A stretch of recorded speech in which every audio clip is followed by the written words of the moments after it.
Hey there, thanks for signing up for our 6 steps to getting started with Infusionsoft. There's a few different areas of your app. The first one is, you definitely want to fill out all the default information. The most important one that you want to be aware of is under marketing settings, and then your email defaults. This is where your address gets merged in on all of your email footers, your address block.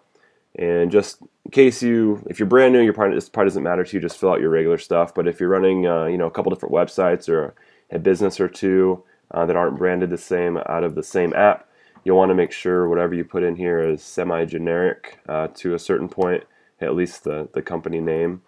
That way, when one person that gets an email from you from business A, you don't have business B's information here. They get all confused. They don't know who you are.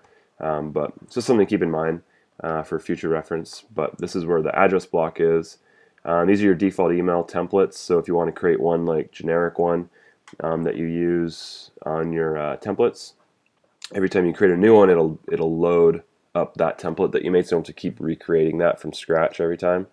The other important area is your admin settings. This is where you can change your logos, your company information. This isn't used anywhere unless you use a merge field for company information. Your application settings, you can put a passphrase and save it. This will give you your API key. So if you use Customer Hub or iMember 360 or any other third-party API integration, you're going to need this.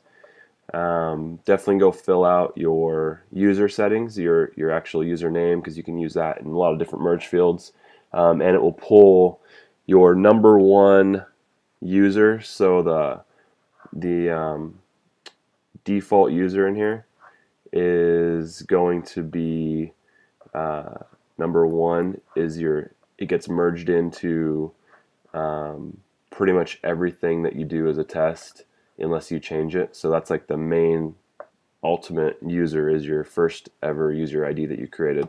So make sure what you have in there is correct for when you do tests and merging. Other than that, go ahead and take a look at the second video and go from there. Thanks.